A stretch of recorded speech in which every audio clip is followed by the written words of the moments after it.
मैं हूं प्रशांत चुरहे। कोरोना का खतरा अभी टला नहीं है और इसीलिए मास्क लगाए रखना बहुत जरूरी है।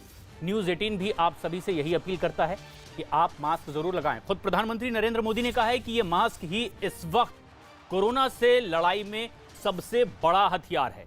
इसीलिए आप बार बार हाथ धोएं, सोशल डिस्टेंसिंग का पालन करें और मास्क जरूर पहनें।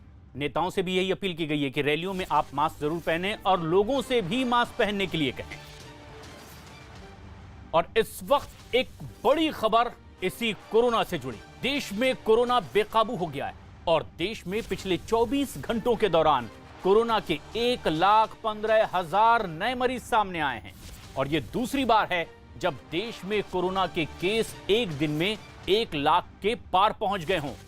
2 दिन पहले यानी कि 5 अप्रैल को देश में 1,03,000 से ज्यादा मरीज सामने आए थे, लेकिन इस बार पिछले सारे रिकॉर्ड तोड़ते हुए ये आंकड़ा अब 1,15,000 के भी पार पहुंच चुका है। इतना ही नहीं, महामारी की चपेट में आने से 24 घंटे में 630 लोगों ने कोरोना से लड़ते हुए अपनी जान भी गंवा दी। और ये हालात तब हैं जब देश में जोर शोर से लोगों को वैक्सीन लगाने का अभियान चल रहा है। उसके बावजूद ये आंकड़ा तेजी से बढ़ता चला जा रहा है और पिछले 24 घंटे में सारे रिकॉर्ड तोड़ते हुए कोरोना का ये नया आंकड़ा 1,15,736 तक पहुंच गया है।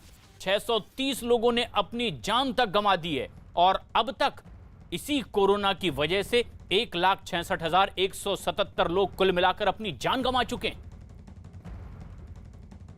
कैजुअल अप्रोच सोसाइटी में इमर्ज की है, लापरवाही का फैक्टर बहुत ज़्यादा आया है। बहुत स्थानों पर कहीं इलेक्शंस हुए हैं, पंचायत इलेक्शंस हैं, दूसरे इलेक्शंस हो रहे हैं, कहीं पर कुंभ है, कहीं ट्रैवल इत्यादि बहुत ज़्यादा हो रहा है, ऑफिसेज खुल गए हैं और लोग भी बहुत बाहर जा रहे हैं, सोशल फंक्शंस कर रहे हैं, मैरिजेस में नियम नहीं फॉलो कर रहे हैं। मास्क को मैरिजेस में 90% लोग दिखते हैं, मैरिज में मास्क को नहीं इस्तेमाल करते हैं। ट्रेन्स में, बसेस में भी जो है, विशेषकर जहाँ इतना ज़्यादा कांटेक्ट की संभावना होती है।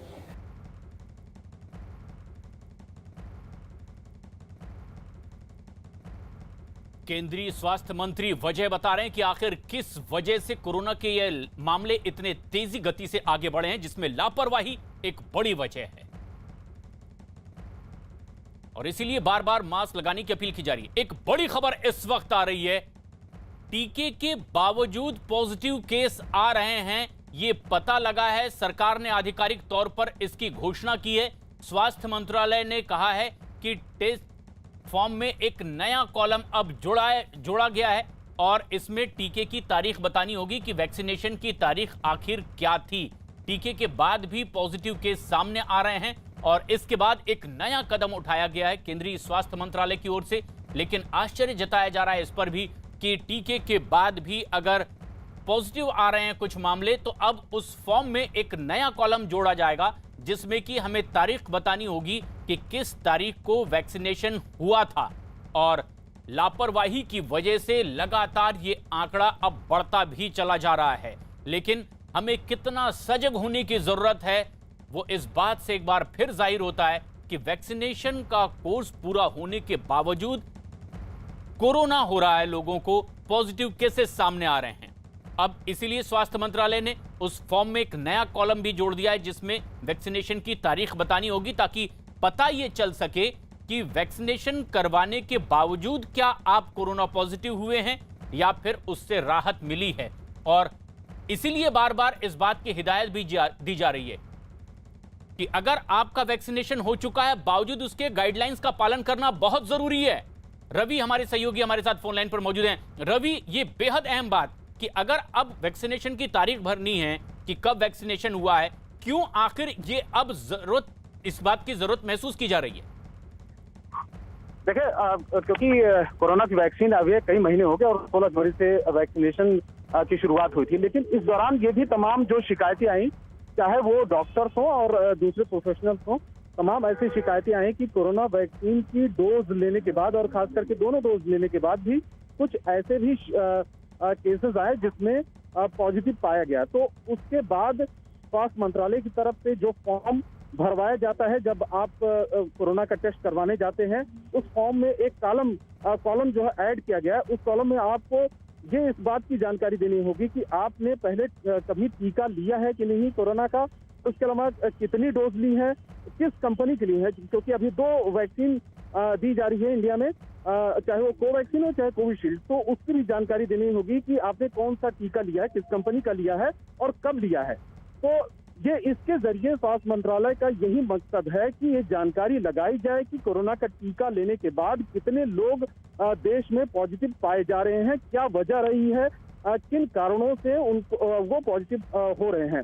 तो इन चीजों को पता लगाने के लिए एक कॉलम जोड़ा गया है और सरकार ने पूरा माथा पच्ची की इस चीज को लेकर, क्योंकि शिकायतें इस बात को लेकर आती है। हालांकि उतनी ज्यादा शिकायतें नहीं है कि टीका लगवाने के बाद पॉजिटिव पाया गया हो, और इस बात को लेकर भी जोर दिया गया है कि अगर पॉजिटिव कुछ लोग आए हैं तो इसका मतलब नहीं है कि आप टीके को अवॉइड करें। टीका लेना बेहद जरूरी है, क्योंकि टीका लेने के बाद जो संक्रमण का ज्यादा घातक हो जाता है, खतरा होता है, और उसमें कहीं न कहीं दिक्कतें उतनी ज्यादा नहीं होती है टीका लगवाने के बाद। इसीलिए ये दोनों बातें कही जा रही है कि वैक्सीनेशन में आप हिस्सा लें और वैक्सीनेशन के बावजूद आप उन गाइडलाइंस का पालन करें जिसमें कहा जा रहा है कि सोशल डिस्टेंसिंग बना करके रखें, बार बार हाथ धोएं और मास्क लगाकर जरूर पहनें। लेकिन ये देश भर से निकल कर आए सामने आंकड़े, और देश भर के अलग अलग इलाकों में मौजूद हमारे सहयोगी इस वक्त हमसे सीधे जुड़ रहे हैं। मनोज शर्मा भोपाल में मौजूद हैं, विवेक गुप्ता पुणे से सीधे, जनक दवे हमारे सहयोगी अहमदाबाद से।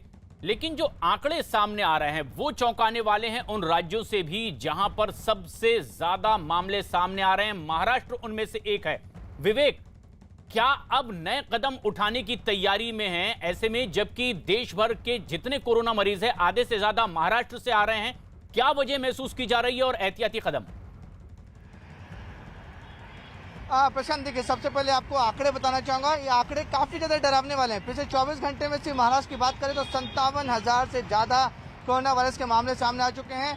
297 यानी कि लगभग 300 से ज्यादा 300 के आसपास मरीजों की 24 घंटे में मौत हो चुकी है। ये देखिए आंकड़े कितने डरावने वाले हैं, सब अंदाजा लगा सकते हैं कि एक बार फिर से महाराष्ट्र जो है एक एपिक सेंटर बनता जा रहा है पूरे हिंदुस्तान में, और जो कोरोना वायरस के जो आंकड़े हैं वो लगातार बढ़ते जा रहे हैं और डरावने होते जा रहे हैं। पुणे में इस समय न्यूज 18 इंडिया की टीम पुणे में है। पुणे में देखिए, पुणे में इकलौता जो अस्पताल है, जो जंबो कोविड सेंटर है, पूरे शहर में एक ही अस्पताल है जो सबसे बड़ा है।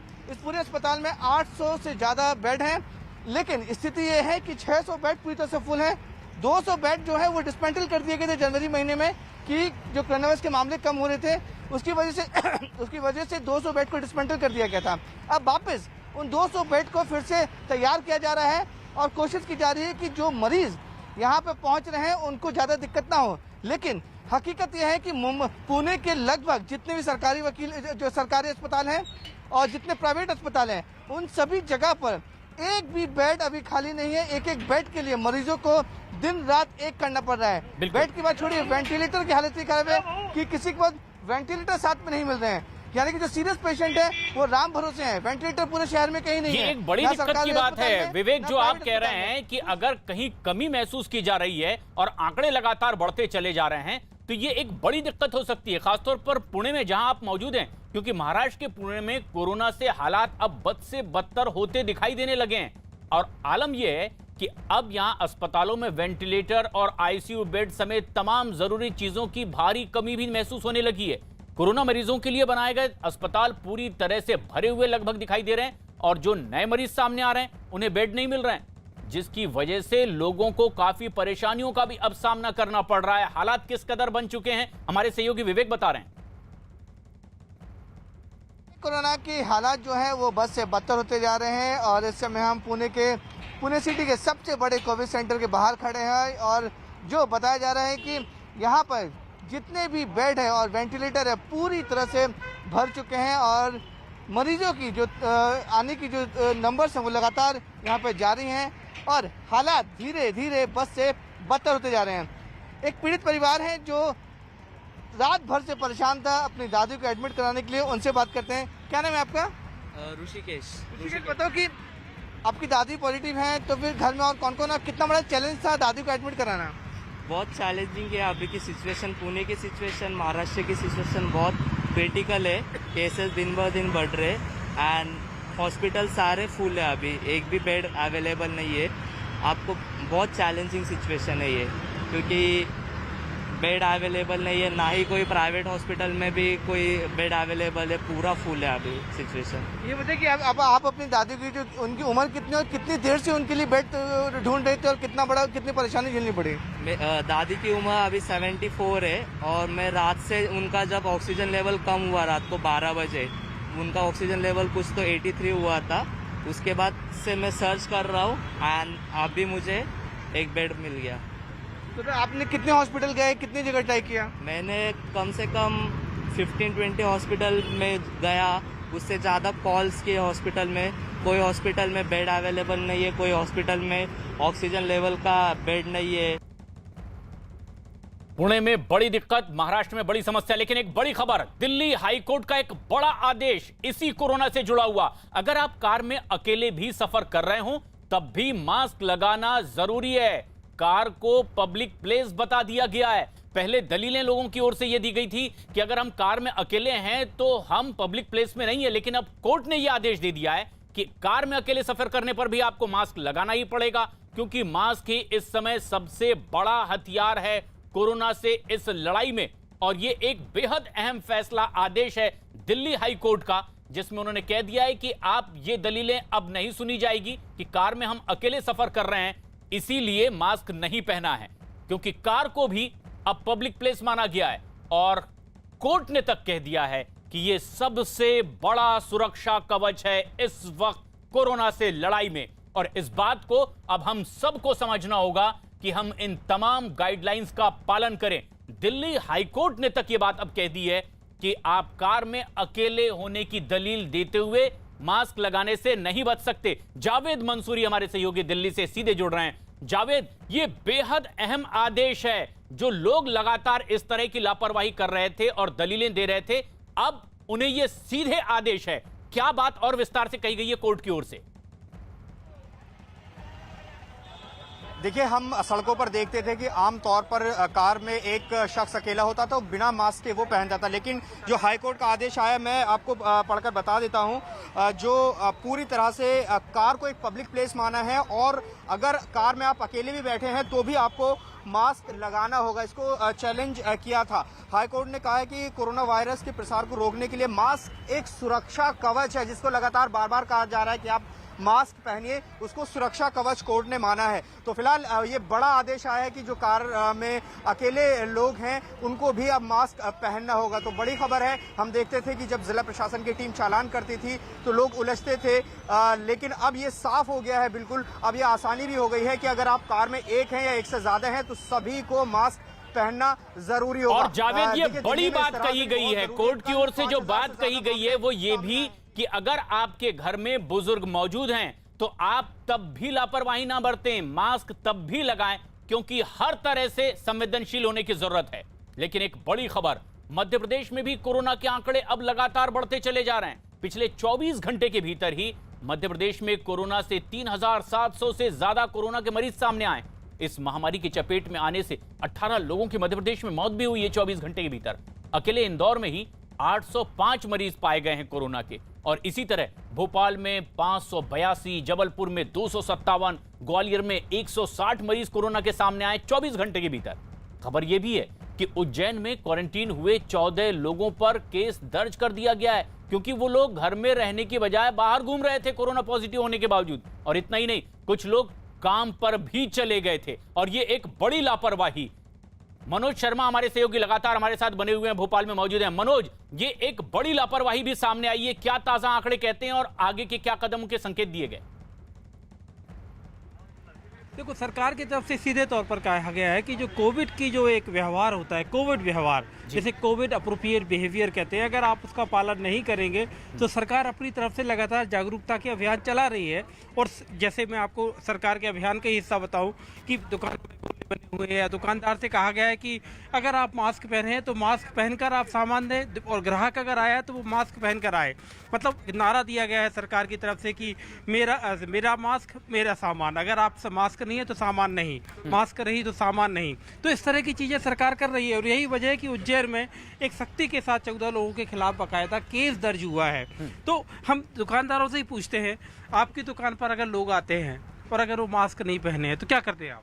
हम उनको मास्क देते हैं, हमारे पास मास्क है, उनको प्रोवाइड करते हैं, सैनिटाइज़र रखा है वो दे देते हैं और उनसे माफ़ी मांग करके बोलते हैं थोड़ा सा आप गोले में खड़े रहिए और रस्सी के बाहर रहिए, हम आपको माल प्रोवाइड करेंगे। मतलब ये जो मेरा मास्क मेरी सुरक्षा, सर एक मिनट आपसे बात करूं सर, मतलब आपका मास्क आपकी सुरक्षा। सही बात। मैं तो मास्क और हेलमेट दोनों यूज़ करता हूँ गाड़ी पे, मोटरसाइकिल पे, और हमेशा सैनिटाइजर रखता हूँ थैली के अंदर, यूज़ करता रहता हूँ। प्रशांत देखिए मामले मतलब डराने वाले हैं दरअसल। अब 800 मामले, 800 से ज्यादा मामले इंदौर, 600 भोपाल, 250 जबलपुर, ये आंकड़े उस वक्त के हैं कि अगर कोरोना का पीक भी जब था तब भी इस तरह के मामले मध्य प्रदेश में नहीं देखे गए। 11% का जो संक्रमण दर है, पॉजिटिविटी रेट, वो उस वक्त भी नहीं देखा गया। और अब भी अगर नहीं जागे, अब भी अगर जनता नहीं समझी, अब भी सरकार ने अगर सख्ती के साथ कदम नहीं उठाए तो यानी मनोज लापरवाही पर लगाम लगानी पड़ेगी, यही सबसे बड़ा हथियार है। मास्क पहनना पड़ेगा, गाइडलाइंस का पालन करना ही पड़ेगा, क्योंकि अब विकराल रूप लेता चला जा रहा है और हम सब इससे परेशान होंगे। लेकिन सबसे ज्यादा दिक्कत महाराष्ट्र में है, जहां आधे से ज्यादा केस पॉजिटिव पाए जा रहे हैं पूरे देश भर के मुकाबले। महाराष्ट्र में यह कोरोना अब बेकाबू दिखाई देने लगा है और इसे देखते हुए नाइट कर्फ्यू से लेकर पूरे महाराष्ट्र में धारा 144 लगा दी गई है ताकि लोग घरों में रहें, कोरोना की चपेट में आने से बचें। लेकिन इसके बाद भी लोग सुधरने का नाम लेते नहीं दिखाई दे रहे हैं। मुंबई के दादर सब्जी मंडी इलाके में जो तस्वीरें सामने आ रही है, उसे देखकर तो ऐसा लग रहा है कि देश में कोरोना फैला ही नहीं है। बाजार में भीड़ की वजह से पैर तक रखने की जगह नहीं दिखाई दे रही। कई जगह यह आलम है, लोगों ने मास्क तक नहीं पहना हुआ है ठीक से। सोशल डिस्टेंसिंग यानी कि 2 गज की दूरी की तो बात ही दूर छोड़ दी है लोगों ने, और इसीलिए भी ये बड़ी लापरवाही अब कोरोना के मामलों को और ज्यादा बढ़ा रही है। लेकिन एक बेहद अहम खबर इस वक्त की, मुंबई के पूर्व police commissioner Parambir Singh NIA दफ्तर पहुंच चुके हैं, जहां उनके सचिन वाजे मामले में उनसे पूछताछ की जाएगी। इसके अलावा अनिल देशमुख पर लगाए गए 100 करोड़ की वसूली के मामले में भी परमबीर सिंह का बयान दर्ज करवाएंगे। और इससे पहले बॉम्बे हाईकोर्ट ने परमबीर सिंह की चिट्ठी के मामले में सीबीआई जांच के आदेश दे दिए हैं। कोर्ट ने अपने फैसले में यह भी निर्देश दिया कि 15 दिन तक सीबीआई इस पूरे मामले को देखे और 15 दिन के बाद सीबीआई निदेशक ये तय करें कि मामले में एफआईआर होनी चाहिए या नहीं। और अब इसीलिए परमबीर सिंह एनआईए के दफ्तर पहुंच चुके हैं, जहां उनसे पूछताछ होगी।